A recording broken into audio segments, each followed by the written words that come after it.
Welcome to Mithuna's kitchen. ఈరోజు వీడియోలో నేను మీకు పులిహార బొబ్బట్లు చేసి చూపిస్తాను. దీపావళికి మేము ఇలాగే చేసుకుంటాము. ముందుగా నేను మీకు పులిహార ఆవపెట్టి ఎలా చేయాలో ఇప్పుడు చూపిస్తాను.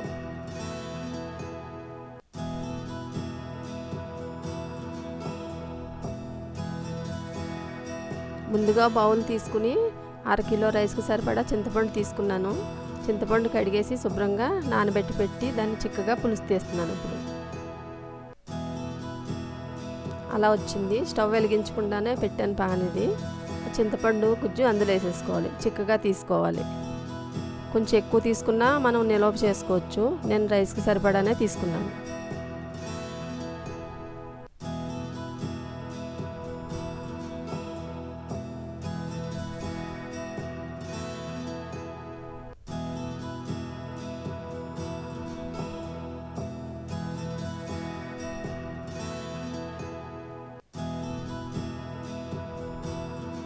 పచ్చిమిర్చి చీరుకులు,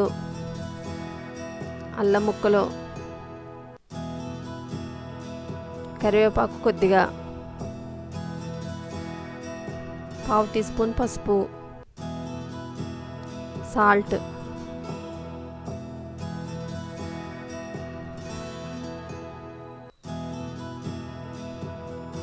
ఒక టీ స్పూన్ ఆయిల్ వేసుకుని ఇదంతా ఇప్పుడు స్టవ్ వెలిగించుకుని సిమ్లో పెట్టుకుని ఉడికించుకోవాలి దగ్గర పడే వరకు. ఎక్కువ వేడి మీద ఉడికిస్తే అంతా తూలిపోతుంది, అందుకని సిమ్లో పెట్టి ఉడికించుకోవాలి.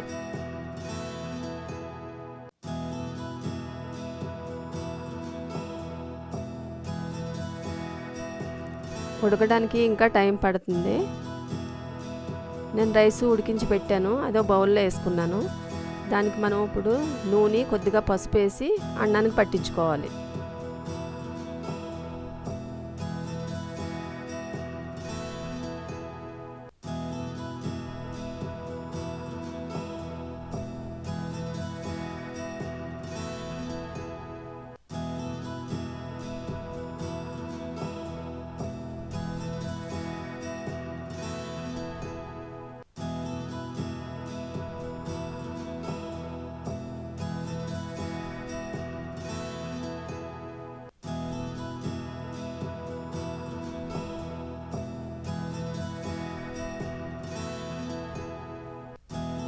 మొత్తం అంతా ఇలా కలుపుకొని పక్కన పెట్టుకొని ఇంకా ఉడకాలి. ఇది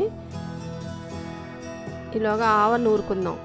1 టీ స్పూన్ ఆవాలు తీసుకుని అందు మీద నూరుతున్నాను. మిక్సీలో వేసుకుంటే కొంచెం వేస్తే నలగట్లేదు, అందుకుని ఇలా దీంతో నూరుతున్నాను నేను. ముందు ఉట్టి పొడిగా వేసుకుని కొంచెం నలిగాక అప్పుడు వాటర్ పోసుకోవాలి.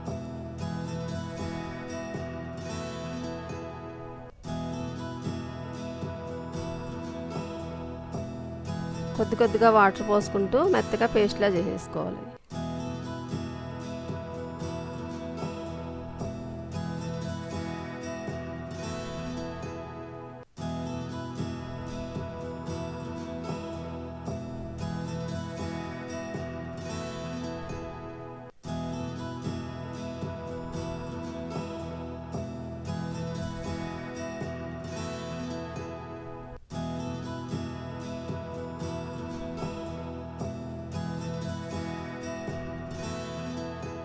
నలిగిపోయింది. ఇప్పుడు ఇది ఒక గిన్నెలో తీసేసుకుందాం.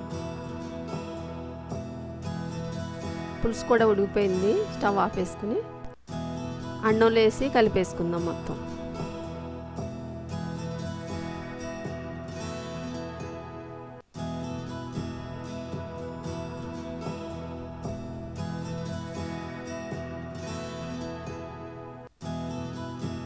మనం నూరుకున్న ఆవ కూడా ఇందులో వేసేసుకుని మొత్తం అన్నానికి అంతా బాగా పట్టించేసుకోవాలి.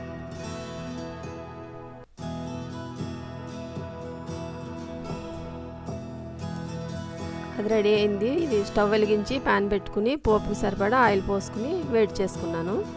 1 టేబుల్ స్పూన్ వేరుశెనగ గుళ్ళు, అవి కొంచెంసేపు వేయించుకోవాలి. 2 టేబుల్ స్పూన్లు పచ్చిశనగపప్పు, కొద్దిగా జీడిపప్పు సిమ్లో పెట్టుకుని వేయించుకుంటే పోపు బాగా ఎగుతుంది, కరెక్ట్గా మాడిపోకుండా. 1 టీ స్పూన్ మినప్పప్పు, 1 టీ స్పూన్ ఆవాలు వేసుకుని ఇవన్నీ కొంచెంసేపు వేయించుకోవాలి.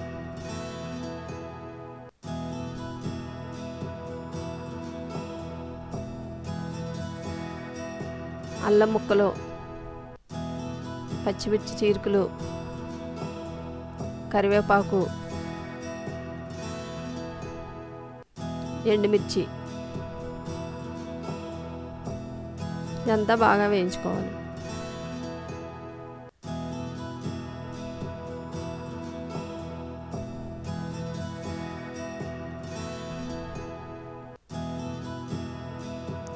ఇంత సరిపోలేదు సాల్ట్, మళ్ళీ కొంచెం వేస్తున్నాను. ఇందులో కొద్దిగా పంచదార వేసాను, టేస్ట్ బాగుంటుంది కొంచెం వేసుకుంటే పంచదార.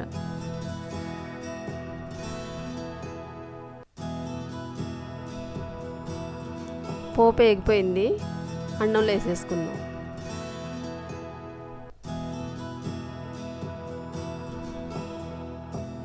ఇదంతా బాగా కలుపుకోవాలి.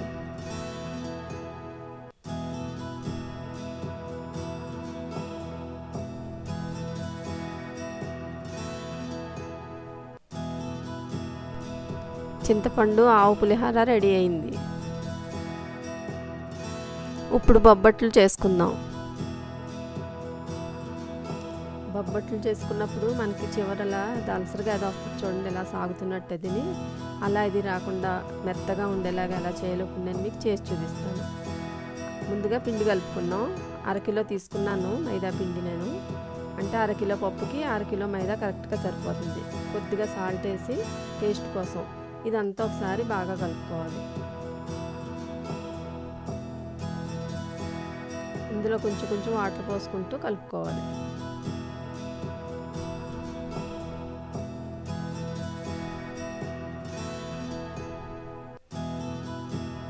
మూడు టేబుల్ స్పూన్ల ఆయిల్ వేస్తున్నాను. ఇలా ముందు కలిపి పెట్టుకుంటే మెత్తగా ఈ పిండి బాగా వస్తుంది బొబ్బట్లు చేసుకున్నప్పుడు మనకి.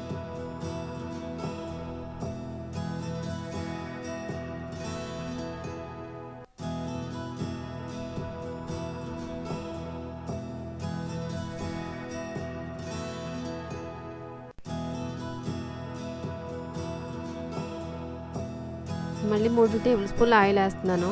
కొంచెం ఆయిల్ ఎక్కువ వేసి కలుపుకుంటే బాగా వస్తాయి మనకు చేసుకున్నప్పుడు, సాగకుండా మెత్తగా ఉంటుంది పైన అంతా.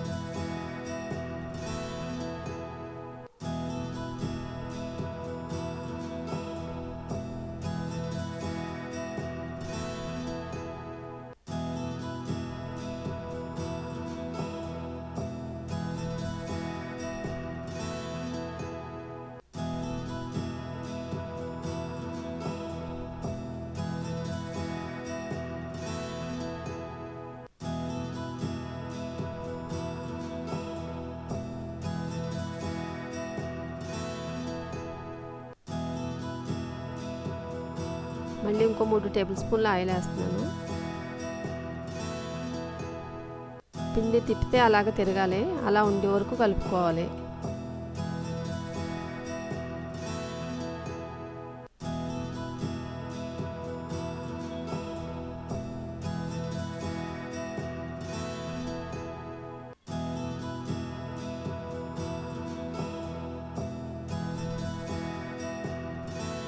మూత పెట్టేసి పక్కన పెట్టేసుకుందాం దీన్ని.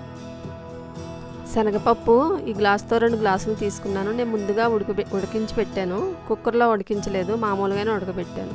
కుక్కర్లో ఉడికితే అది జిగురు వస్తుంది, ఇలా ఉడకబెట్టుకుంటే బాగుంటుంది. దీంట్లో నీళ్ళన్నీ పోయే వరకు అలా వడకెట్టి పెట్టాను. ఆ వాటర్ అది నీళ్ళుంటే మనకి ఉడికేటప్పుడు లేట్ అవుతుంది. పప్పు మిక్సీలో వేసుకుని మెత్తగా చేసుకోవాలి.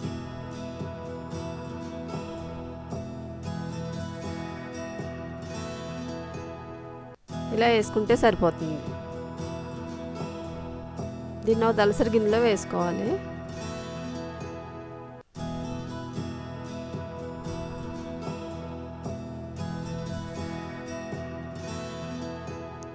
ఒక గ్లాస్కి 1 గ్లాసు బెల్లం తురుము వేసుకోవాలి. నేను 2 గ్లాసులకి 2 గ్లాసులు బెల్లం తురుము వేస్తున్నాను.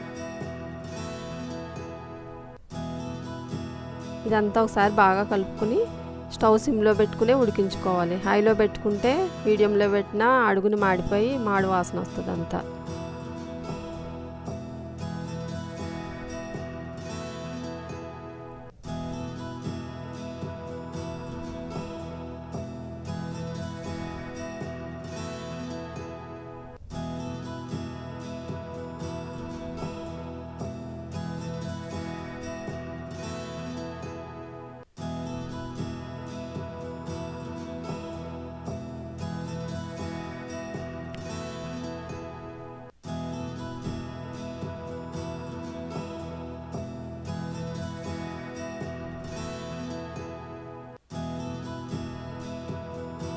ఇప్పుడు ఇది ఉడికిపోయింది. ఇందులో ఇప్పుడు యాలకుల పొడి వేసుకుందాం.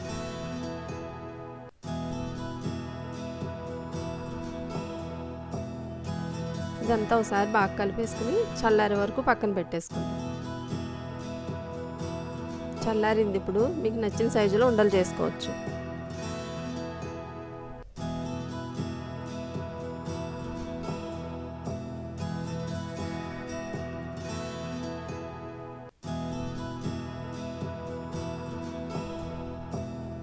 మొత్తం అన్నీ ఇలా చేశాను నేను.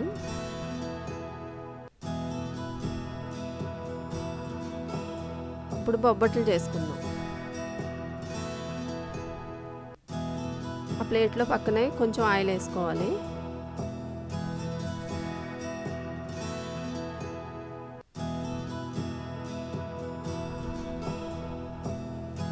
ఈ సైజులో తీసుకుని మైదా అలా చేతి మీద వేసుకుని పలచగా చేసుకోవాలి. అలాగా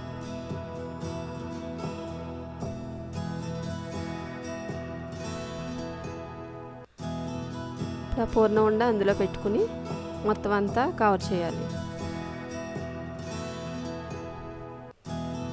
అలా అనడం వల్ల పిండి పైకి ఎక్కువగా వచ్చింది కదా, అది అలా తీసేసుకోవచ్చు.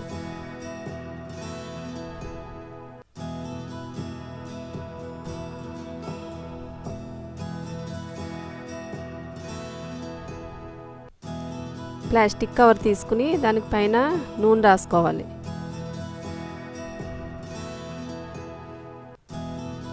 అందు మీద పెట్టి చేత్తో అలా ఒత్తుకుంటూ ఉండాలి. చివర్ల పిండి ఎక్కువ ఉన్నది అలా పైకి అనుకుంటూ ఉంటే చివర్లు దలసరి రాకుండా బాగా వస్తుంది.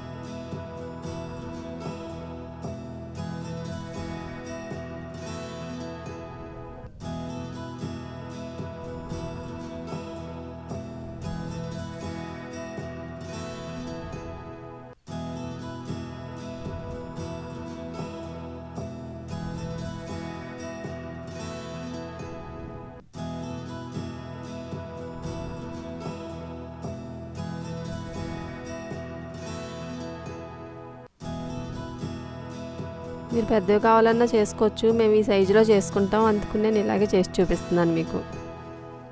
ప్యాన్ వేడెక్కింది. ఇప్పుడు కొంచెం ఆయిల్ పోసుకోవాలి.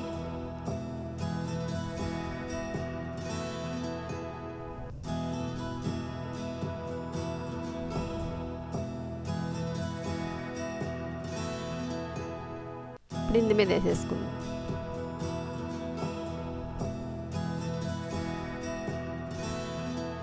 మళ్ళీ కొంచెం వేసుకోవాలి ఆయిల్. నెయ్యితో వేసుకోవచ్చు, కానీ నెయ్యి వేసుకుంటే అది చల్లారి గట్టిగా అయిపోతుంది. ఇలా అయితే మెత్తగా ఉంటాయి బొబ్బట్లు. సిమ్లో పెట్టి కాల్చుకుంటే బాగా ఉడుకుతుంది. అది వేగేలోపు మనం ఇంకోటి కూడా రెడీ చేసి పెట్టుకోవచ్చు.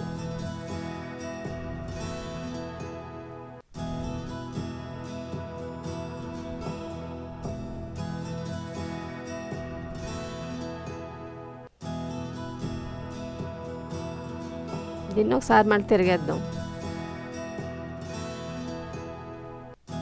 మళ్ళీ కొంచెం ఆయిల్ వేసుకోవాలి.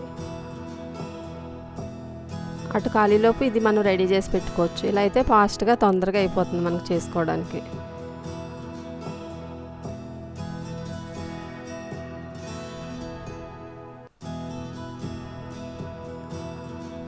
అటు ఇటు ఇలా అనుకుని నాట్లు పెట్టుకుని ఫోల్డ్ చేసుకోవాలి.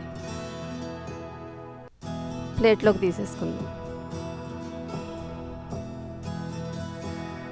ఇది కూడా వేసేసుకుందాం ఇందు మీద.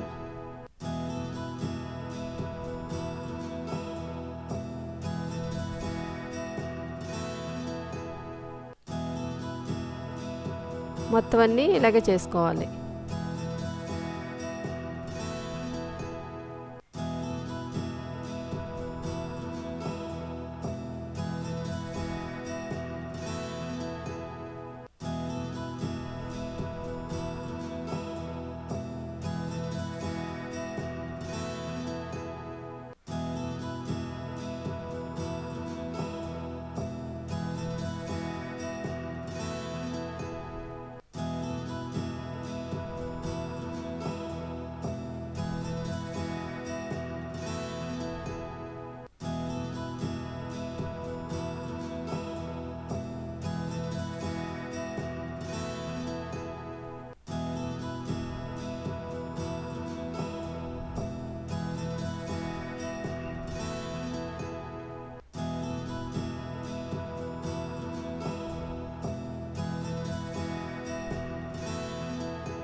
చూడండి బొబ్బట్టు ఎలా ఉందో, చల్లారినా కూడా మెత్తగా ఉంది. అది అంచులై దలసరిది రాకుండా రెండు వైపులు బాగుంది. ఇప్పుడు ఇందు మీద మనం వేడివేడిగా నెయ్యి వేడి చేసుకుని వేసుకుంటే, ఎంత నెయ్యి వేసుకుంటే అంత టేస్ట్గా ఉంటుంది.